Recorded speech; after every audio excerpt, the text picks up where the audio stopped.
I would just tell you very strongly the United States of America does not target civilians, unlike the rogue Iranian regime. Sure. Go ahead. I want to ask you about the U.S. munitions stockpile. I don't even know who's speaking because I wasn't looking at you. You can ask a question and then I'll go to you. I want to ask you about the U.S. munitions stockpile. President Trump posted on Truth Social on Monday that the U.S. still has a good supply of weapons, but that we're not where we need to be.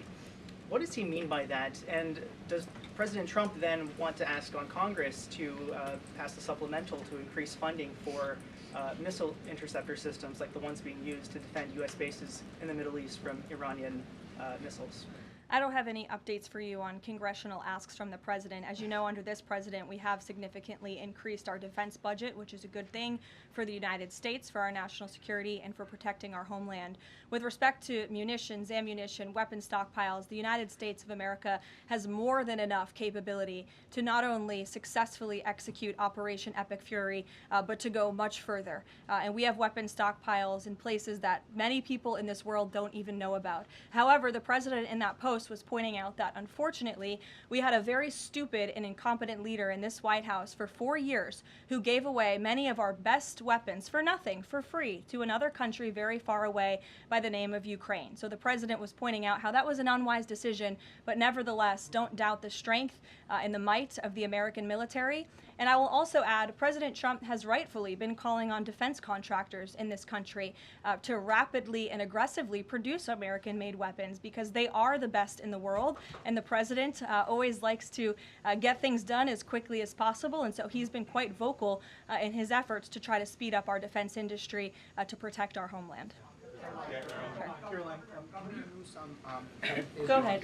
Caroline, could you tell us about the president's current thinking about ground troops and whether they could be used? If they were to be sent into Iran, what would they be used for? What's the situation on that? Well, they're not part of the plan for this operation at this time, but I certainly will never take away military options on behalf of the President of the United States or the Commander-in-Chief, and he wisely does not do the same for himself. I know there's many leaders in the past who like to take options off of the table without having a full understanding of how things could develop. So again, it's not part of the current plan, but I'm not going to remove an option for the president that is on the table. Sean. Did the United States airstrike a girls' elementary school and kill 175 people?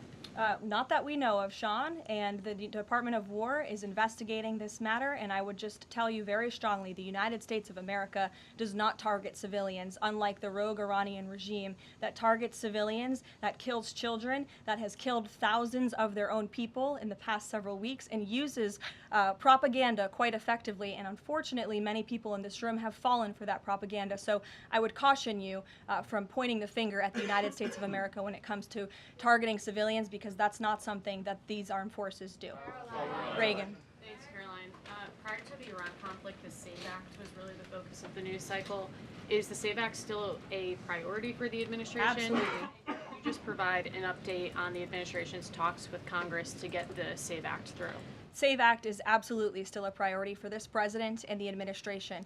The focus, of course, of much of the president's time right now is on ensuring the success of Operation Epic Fury, but the president can walk and chew gum at the same time, and he's very much continuing to focus on the issues that matter here at home for the American people, including the passage of the SAVE Act, including on bringing down the cost of living, which is why you'll see the president in about an hour and a half at the Ratepayer Protection Pledge Roundtable, where he will be sitting with big tech companies, with AI companies who are building in communities across the country and have pledged to pick up the cost of the electricity tab in these small towns and communities across the country, which is a great thing for American consumers. So you'll be hearing from the president directly on this very important domestic agenda item later this afternoon, and it's something that he mentioned in his State of Union address. So check it off the list as another promise made and kept by this president.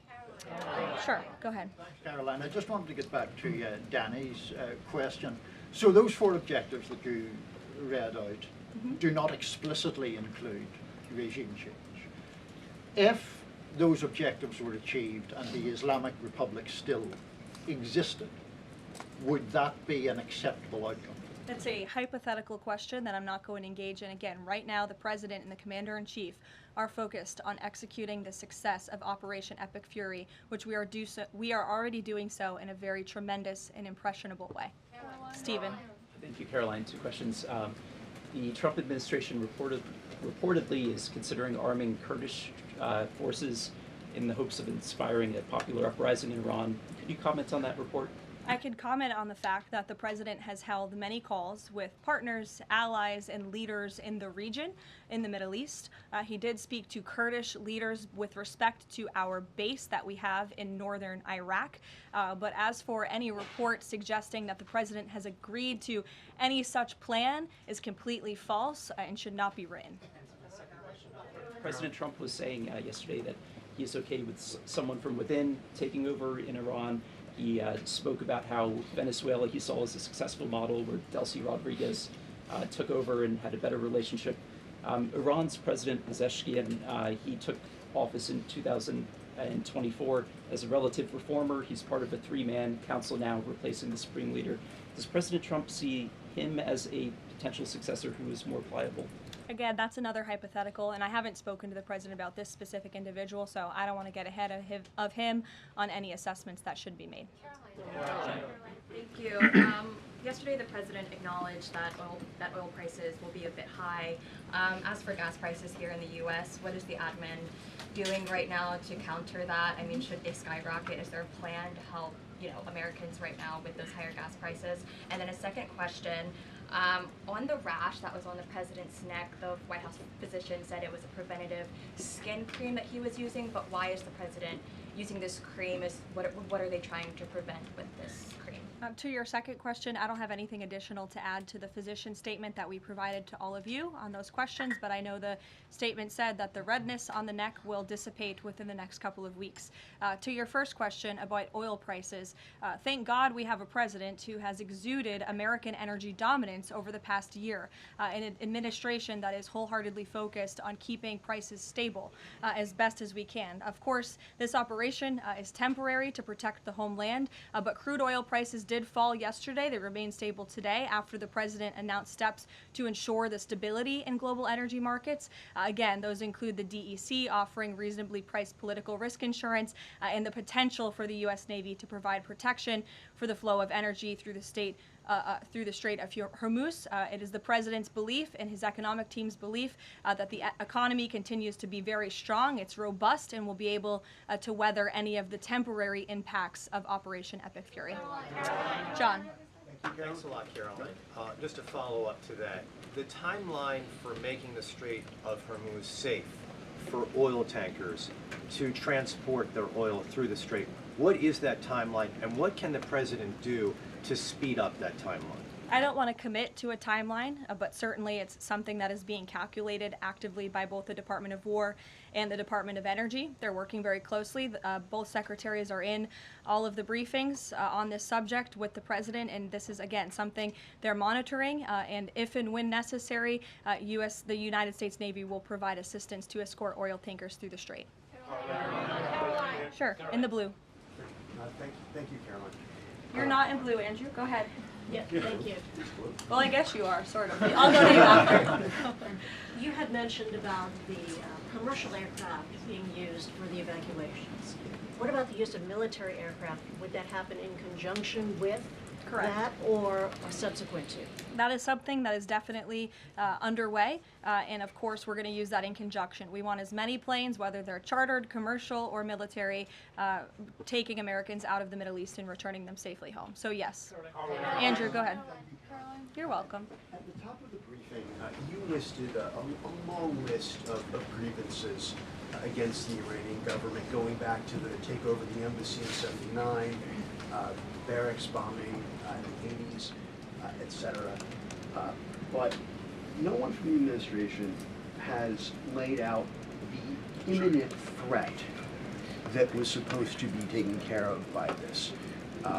And the rationales offered by, say, Secretary Rubio, the President's National Security Advisor, said that the threat was retaliation against American interests from Iran after Israeli strikes. The President says it was his own feeling that Iran was going to attack. Why is it that across the administration you can't say what the imminent threat against the United States was that required us to launch this And also, Prime Minister Starmer told Parliament today that his reason that he didn't allow the use of British bases was that he was not satisfied that there was a lawful basis and a viable, thought-through plan.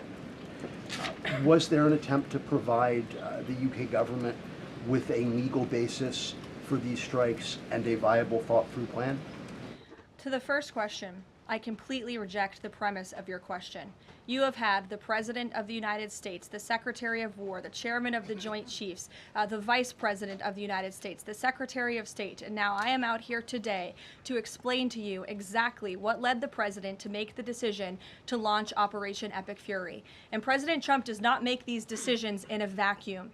This decision to launch this operation was based on a cumulative effect of various direct threats that Iran posed to the United States of America, and the President's feeling based on fact that Iran does pose an imminent and direct threat to the United States of America, based on the fact that they are the world's leading state sponsor of terrorism, based on the fact that they were rapidly and aggressively building up their ballistic missile program to give themselves immunity within their country alongside their navy, so that inside their country they could continue to create nuclear weapons and nuclear bombs, which would of course pose a risk to Americans in the region and even Americans one day here at home. And then another point on this is the President found that through these extensive, exhaustive, failed negotiations with Iran, that they were hell-bent on death and destruction. So again, the President was not going to be just another president on a very long list who sat back and stood by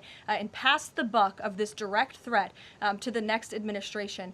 The President had a feeling, again, based on fact, that Iran was going to strike the United States, was going to strike our assets in the region, and he made a determination to launch Operation Epic Fury based on all of those reasons. And I would like the media to actually report on all of them, rather than just picking sound bites from one person in this administration and saying, oh, they're contradicting the other person. No, again, these decisions are not made in a vacuum. They are made by the President's feeling that Iran was going to strike the United States and our assets in the region, and he was not going to sit back and watch that happen. The determination was made that the President was going to strike first alongside Israel, and that has obviously been proven to be the right decision and an effective one at that. Libby, go ahead. Thank you, Caroline. A two-part question for you. First, has the President spoken with the family members of those U.S. service members that were killed?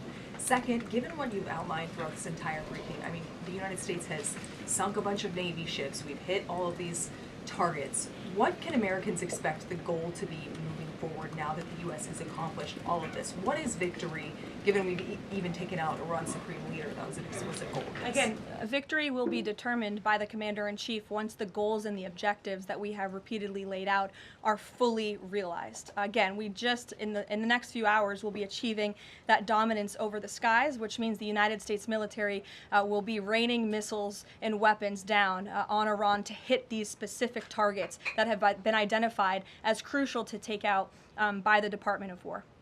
Caroline. Sure, John. Thank you so much, Caroline.